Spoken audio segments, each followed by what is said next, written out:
çekilleri. İlk öncelikle devletlerin sorununa başlayalım. Arkadaşlar, devlet aralarında belli bir kültürel bağ olan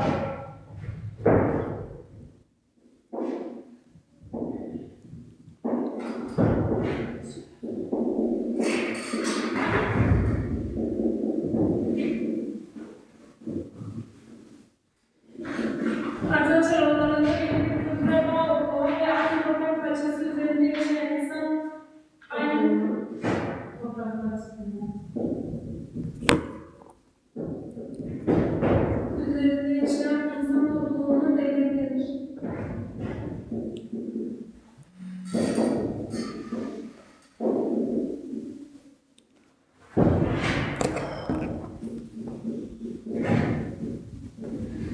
Devlet açıkladık arkadaşlar. Devletin 3 tane önemli unsur var. Şimdi onu söyleyelim.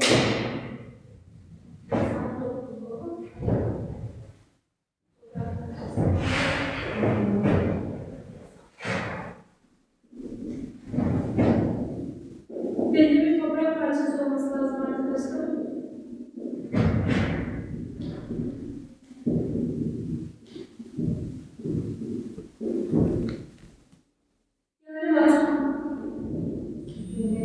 Belli bir insan topluluğu olması lazım.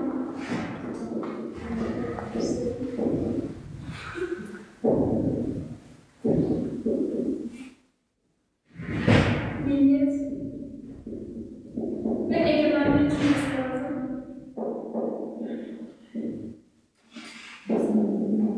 Yasama, yürütme ve yargı.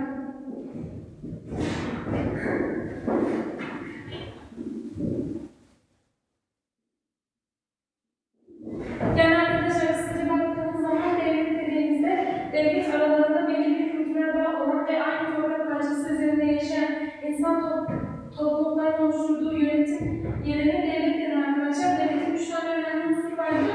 Belirli bir toprak parçası olması lazım. Yani vatan olması lazım. Belirli bir insan topluluğu yani millet, egemenlik, yasama, yürütme ve yargı kavramlarının olması lazım. Arkadaşlar, bu üç kavramın da birbirine kesinlikle bir üstünlüğü yoktur. Çünkü mantıken düşündüğümüz zaman belli bir toprak parçası yani vatan olmazsa belli bir insan topluluğu olması bir şey ifade etmez.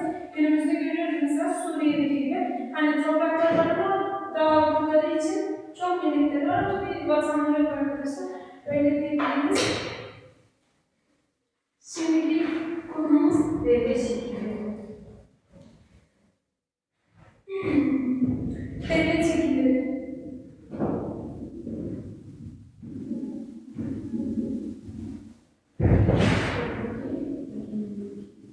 Okey yapılarına göre o zaman. Hukuki yapılarına göre ve egemenlik.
üniter devletten başlayalım arkadaşlar isterseniz. Üniter devlet, tek devlet, tek devlet,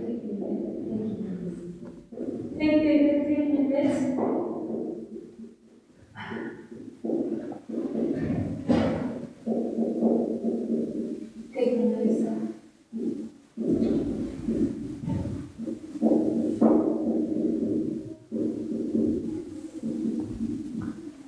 bütün bitkiler merkezinde konuşulacak. evet, haklısın.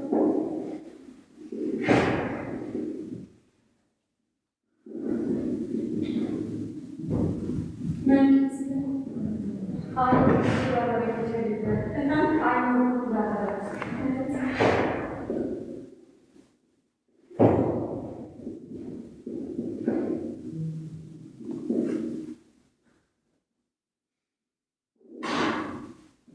Şimdi arkadaşlar baştan bir tekrar yapalım. Üniter devlet dediğimiz zaman aklımıza tek devlet, tek millet, tek egemenlik, tek anayasa, bütün yetkiler merkezde toplanmıştır arkadaşlar. Aynı hukuk kuralları geçerlidir. Şimdiki devletimiz karma devlet.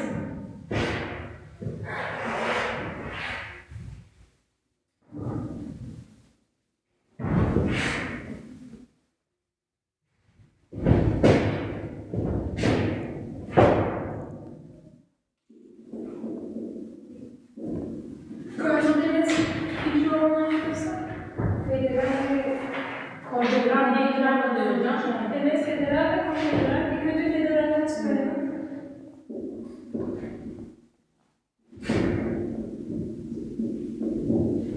Federal demek arkadaşlar, İç işlerinde iç işlerinde bağımsız, dış işlerinde bağlıdır.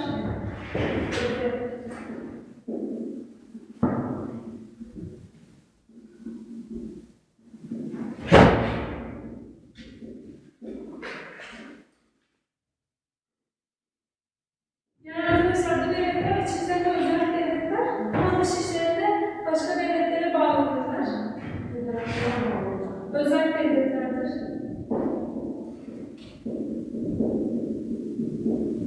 Federasyona bağlı. örneğin ABD, Kanada, Avusturya. Evet. Hocam ondan önce ülkelerden hocam federasyona bağlı olan devletleri bağımsızlıklarını ilan etme gibi bir durumları olamaz. Bağımsızlıklarını ilan edemiyorlar. Bağımsızlıklarını ilan etmeye Evet hocam. Sıkı bir yönetim var.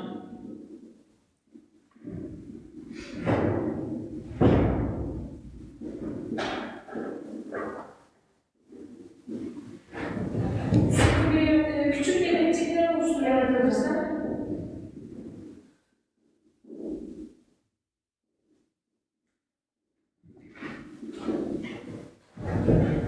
Hocam ABD'yi örnek veriyoruz. Örnek verelim arkadaşlar.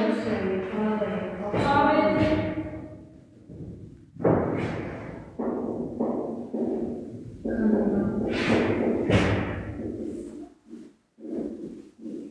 Rusya. Bu kadar örnek yeterli. Evet. Konser. Konfederasyonu. Şimdi konfederasyona geçeceğiz.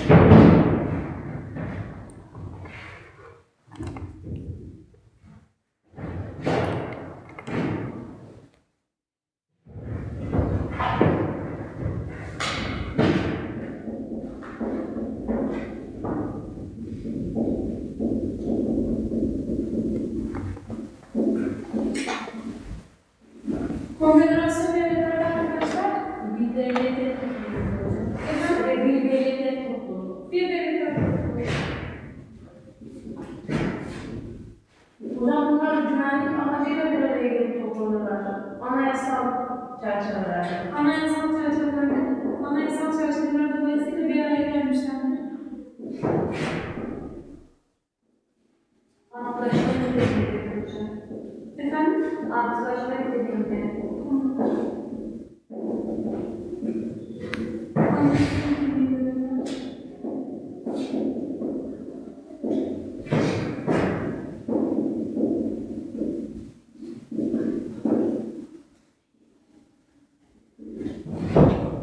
Başkan Üye devletlere bağımsızlıktır hocam.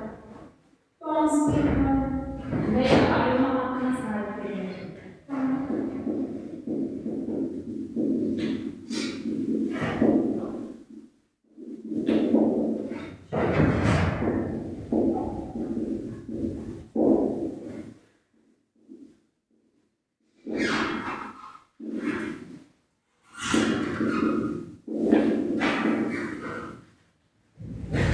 Örnek verecek olursak arkadaşlar, Hocam aslında bu federasyon federasyon günümüzde yok.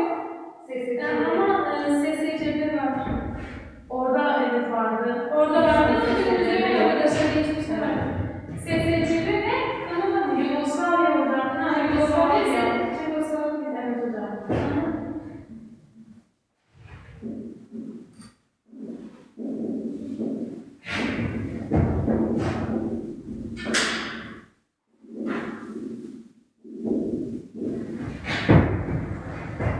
Arkadaşlar, üniter ve konfederasyona ayırdığımız zaman federalde içlerine bağımsız dışlarına bağlı yapılar arkadaşlar. Yani dışa bağlı ama konfederasyon bir devletler topluluğudur. Anlaşma niteliğindeki devletlerde bağımsız devletler ayrılma özelliğine sahiptirler. Hani günümüzde pek yoktur ama önceden uygulamaya gelmiştir. SSCB, Yugoslavya ve Çekoslovakya'ya örnek olarak verebiliriz.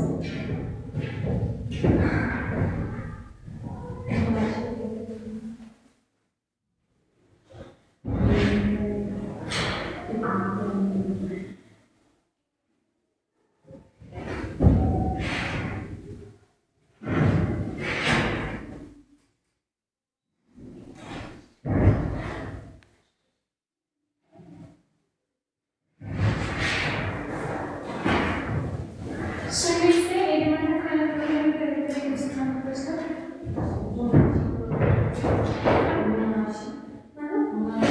Başlatayım öncelikle.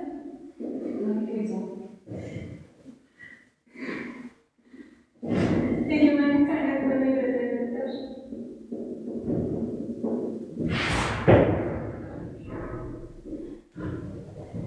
İlk olarak monarşik devletten başlayalım arkadaşlar.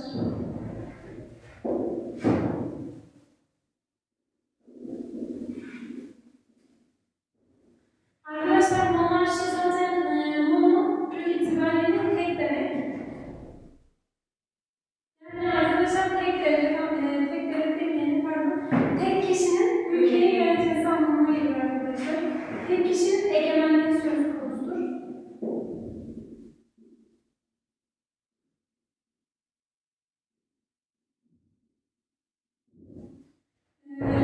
Tek kişinin egemenliği ülkedeki o kişi her mesela diğer kurallara onu bağlamaz arkadaşlar. Hani bütün kurallar, yetkiler en sonunda toplanır. Eski devletlerde kutanma işi var. Evet. Tek kişinin egemenliği. O zaman arkadaşlar kökteki devleti karıştırılacağım. Mutlak monarşi ve meşrut monarşi diye Mutlak monarşi ve meşrut monarşi diye ikiye ayrılır.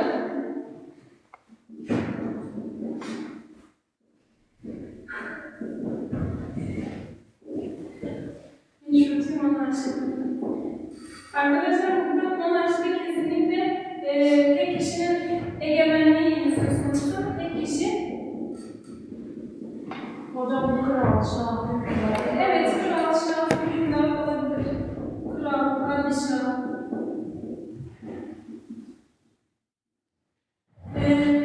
Meşrut monarşide ise kralın yetkilerinin ya da padişah yetkilerinin sınırlandırıldığı. Hani mesela yine tek söz ondadır ama diğer meclis de söz konusu, yani söz sahibi olabilir arkadaşlar. Bu bunun kısıtlı açılmış şekli. Öyle düşünün. Daha geniş şekli. Şöyle bir baktığımız zaman kesinlikle doğru bir yönetim şekli değil. Çünkü bir ülkeden sadece tek bir kişi söz sahibi olması yanlış bir durum. Günümüzde ise hala bazı ülkelerden bahsedebiliriz. İngiltere mesela arkadaşlar çok gelişmiş bir ülke olmasına rağmen ama hala cumhuriyeti getiremedi. Hala monarşiyle yönetiliyor. Hocam monarşi yönetiliyor ama demokratik şartlar altında yönetilen bir ülke. Aslında monarşide şöyle bir durum var. Antidemokratik olduğu kadar demokratik özellikler de taşır. İngiltere bunu öğrendi. Katılır. İngiltere. Kral tarafından yönetiliyor. Kral tarafından yönetiliyor ama demokratik şartlar altında yönetilmiyor.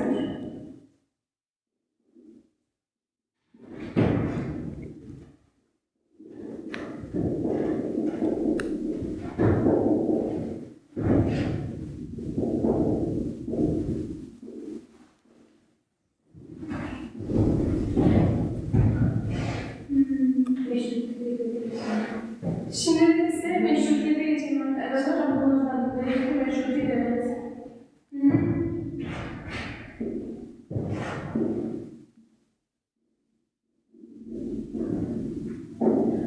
Hocam sınırlandırılmış monarşi diyebiliriz kısaca. Yani kralın ve padişah yetkilerinin sınırlandırılmış monarşi arkadaşlar. Hocam hükümdar yetkilerinin çoğunu meclise ve diğer kurumlara devrediyor. Bu yüzden sınırlandırılmış monarşi oluyor. Tek kişi Yani mecliste yönetimde söz sahibi arkadaşlar öyle diyelim.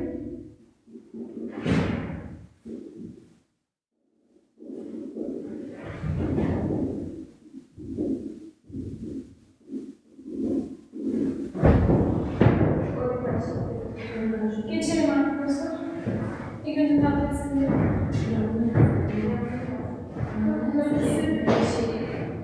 karşılaştırma yapmasın.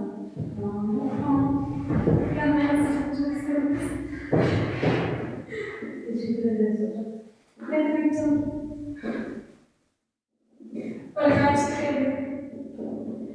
Arkadaşlar oligarşi bir devletin veya bir hükümetin bir grup veya bir zümre tarafından yönetilmesi olanına bir oligarşi devlet diyoruz. Bir grup veya bir zümre.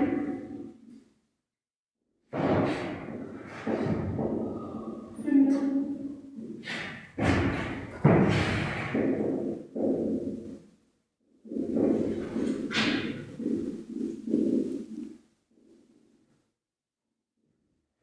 Yönetilmesi. Örneğin hocam Cezayir'in Suriye diyebiliriz. Cezayir'in Suriye. Evet.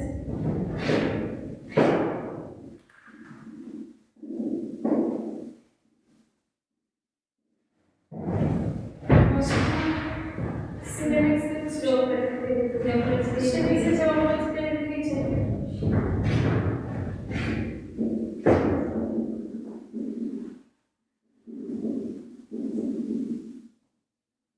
Arkadaşlar teokrasi devletin din kurallarına devletin dine göre yönetilmesi. Devlet kalmışı diyebiliriz hocam. Evet, arkadaşım doğru söylüyor. Mesela vatandaşlık. Vatandaşlık neydi arkadaşlar? Hükümdarı yönetme yetkisinin Tanrı tarafından verildiğine inanılmasıydı. Yani Tanrı tarafından veriliyor ve hükümdar da hani mutlak iradeye öyle bir söz sahibi olmuş oluyor.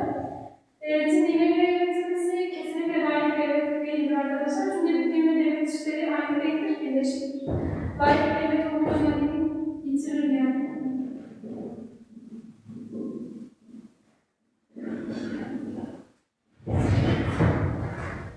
Başka?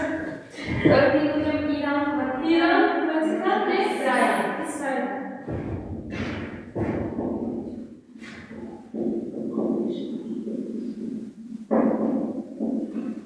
Zaten biliyoruz arkadaşlar Vatikan Hristiyanlığın yani başka gibi bir şey. Papa falan yok orada. Şimdi biz de geçelim. Cumhuriyet. Şurayı silelim.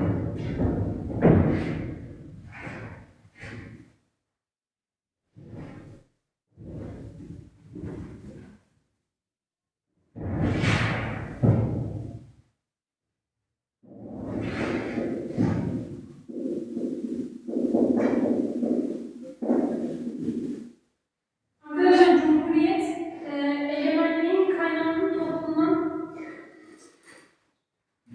Cumhuriyet hocam.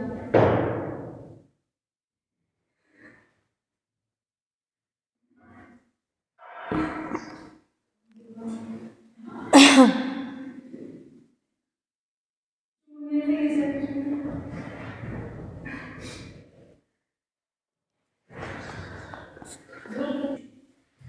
Şimdi ise Cumhuriyet ve yönetilen devletlere geçelim arkadaşlar. Cumhuriyet arkadaşlar halk egemenliğidir. Peki şimdi yıldan halk söz sahibi. Evet. Arkadaşlar halk egemenliği vardır. Yani halk kendini yönetecek olanları kendisi seçimle iş başına getirir. Halkın kararıyla, halkın oyuyla o ulaşmıştır, seçilmişlerdir yani. Halk egemenliği vardır. En doğru yönetim şekli Cumhuriyettir arkadaşlar. Monarşi Çünkü halk devleti. evet, monarşi demokrasi. Çünkü sadece bir kişinin değil, o ülkenin bütün halkının yetkisi vardır arkadaşlar. Halk egemenliği. Biliyorsunuz arkadaşlar, biz de Cumhuriyet'le yönetiliyoruz. Türkiye seçimlerle iş başına getiriyor. Öyle diyelim. Başka sevmediğiniz Cumhuriyet'le yönetilen ülkeler? ABD. ABD'nin çoğu, evet, bütün devletlerin çoğu. Mesela gelişmiş devletlerin çoğu Cumhuriyet'le yönetiliyor. Türkiye, Fransa, ABD. Monarşinin tam tersi arkadaşlar. Çoğunluk söz konusu. Devletleri getirdik. Hükümet sistemleri hocam. Şimdi hükümet Sistemleri karşılaştıralım mı arkadaşlar? Evet hocam. Karşılaştıralım arkadaşlar. Monarşi tek bir kişinin hocam. Monarşi. Evet, monarşi tek bir kişinin egemenliği vardı arkadaşlar. O ülkede sadece tek kişi söz konusuydu. Diğer şeylerin kesinlikle kurallara bağlanmıyordu. Monarşi ikiye ayrılıyordu arkadaşlar. Mutlak monarşi ve meşruti monarşi. Mutlak monarşi yine hükümdar söz konusu ya da padişah kuralları geçerlidir. Meşruti monarşi ise onun biraz daha kısıtlanmış hali diyebiliriz. Meşruti devlet sınırlandırılmış monarşilerdir arkadaşlar. Meclisi yönetimde söz sahibidir. Örnek olarak Cezayir ve Suriye'dir. Oligarşik devlet, zaten oligarşik grup veya zümre demek. Bir grup veya zümre tarafından yönetilen devletler oligarşik devletlerdir. Teokratik devletler, devletin dine göre yönetilmesi, kut anlayışıdır arkadaşlar. Yani Tanrı tarafından yönetme yetisinin verildiğine inanılması. Laik devlet değildir. İran, Vatikan, İsrail gibi devletler teokrasiyle yönetiliyor. Zaten Vatikan Hristiyanlığın başkenti gibi bir şey. Cumhuriyette ise arkadaşlar halk egemenliği, halkın egemenliği söz konusu. Türkiye, Fransa, ABD, halk kendini yönetenleri seçimle iş başına getirir. Tekrar ettik. Şimdi hükümet sistemlerine geçelim.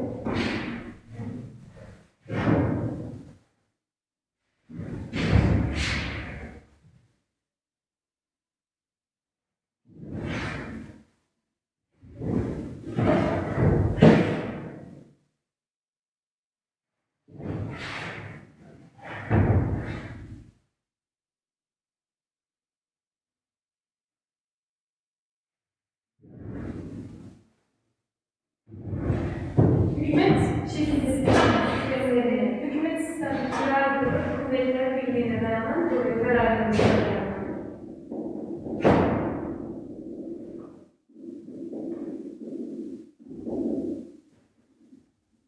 kuvvetler birliği'nin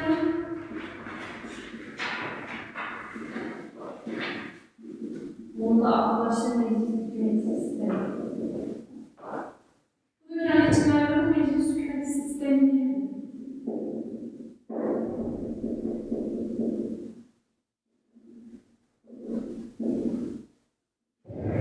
Kuvvetler ayrılığına dayanan bir arkadaşlarımız.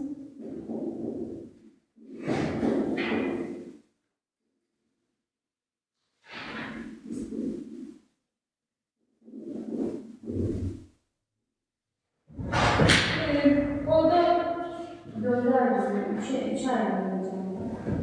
Başkanlık sistemi, başkanlık. başkanlık, yarı başkanlık ve parlamenter sistem. Başkanlık sistemi.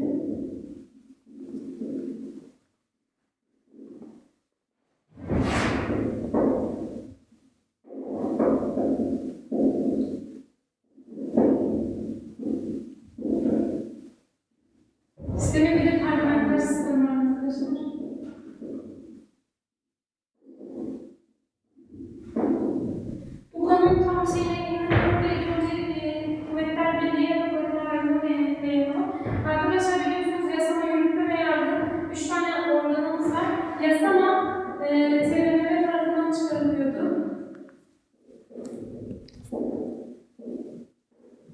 Yargı, farklı yürütme. Başbakanlık Bakanlar Kurulu tarafından.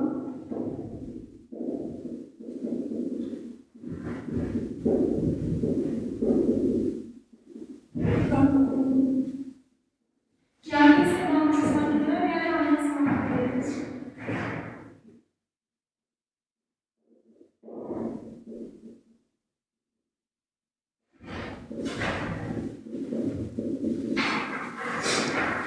Arkadaşlar eğer bu üçü sadece bir yerde toplanıyorsa güçten birliği vardır. Yani kuvvetten birliği ya da istediğinden faktörler tarafından yönetiliyorsa kuvvetler ayrılığında bir sistem vardır.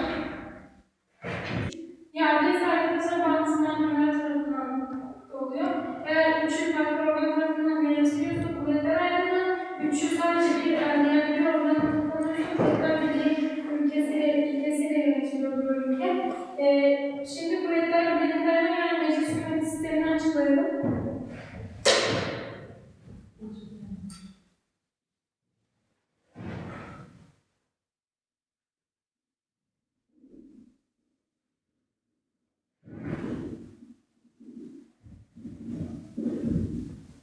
Meclis yönetim sisteminde Yasama yürütme uygulama yargıya karışamıyor. yasama yürütme yapıyor ama yargı anayasa bağımsızlığına geliyor. Yasama yürütme.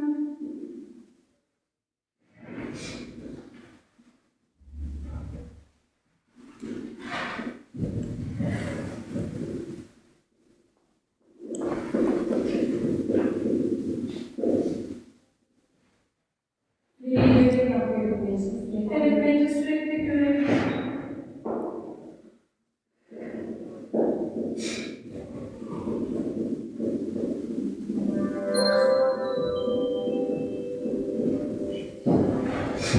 İlk defa Fransa'da ortaya çıkmıştı hocam.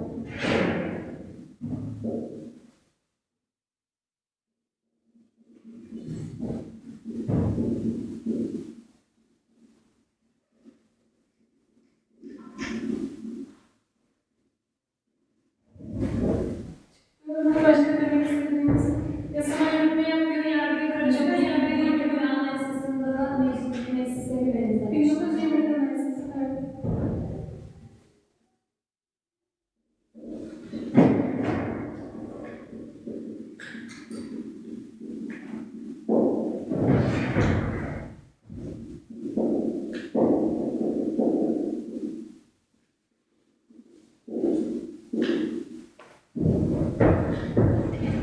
İsterseniz şimdi kuvvetler ayrılığında Hocam bir madde daha var. Onun hükümet, devlet başkanlığı ve hükümet başkanlığı görevi yoktur meclis hükümet sisteminde. Meclis var. Devletin hükümet başkanlığı görevi yok. devletin hükümet başkanlığı sistemi yok. Her şey meclisin elinde hocam. Yani meclis son söz sahibi diyebiliriz. Evet hocam.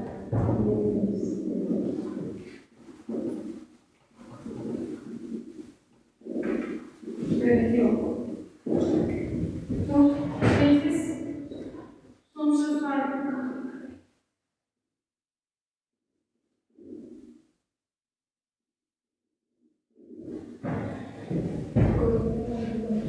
Şimdi ise kuvvetler ayrılığının sistemleri içeriyor.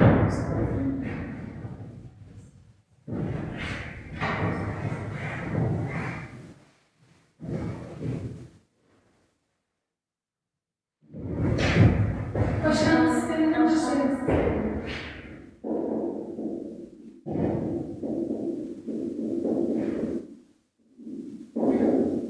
Başkanlık sistemi şu an gündemde zaten arkadaşlar hepimiz biliyoruz.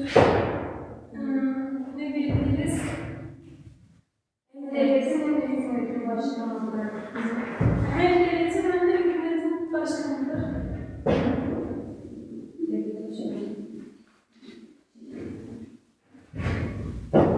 Geniş yetkiniz var hocam. Başkanlık. Devlet başkanlığı. Geniş yetkilere sahiptir. Hocam temel ilkesi sert kuvvetler ayrılığıdır.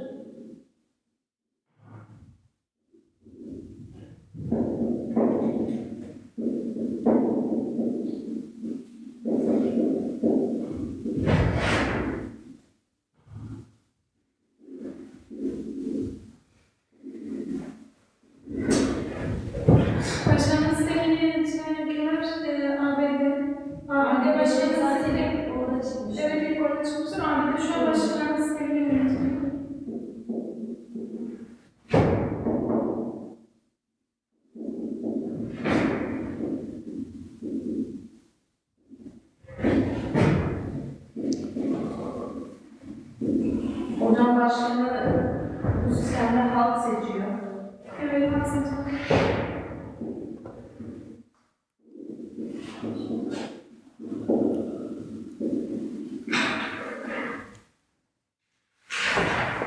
Hükümet üyelerini de başkan seçer hocam.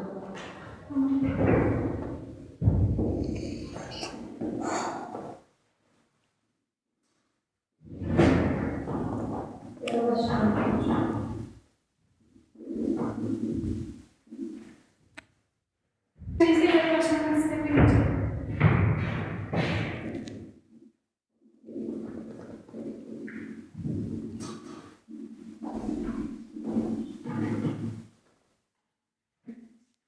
Diğer bir maddemiz yarı başkanlık sisteminde arkadaşlar. Yarı başkanlık sisteminde Karma yapılmış sistemde. karma yapılmış sistem. Evet hocam. Tahmin ediyorum. Yine başkanı genişliğine veriyor. Burada ise arkadaşlar Cumhurbaşkanı'na genişlik vermelidir.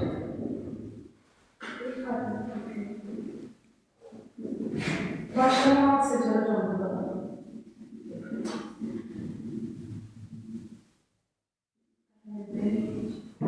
Başkan ise Halk. başkanı seçer, yani yine halk söz sahibi. Şimdi diğer maddemiz arkadaşlar parlamenter sisteme geçelim.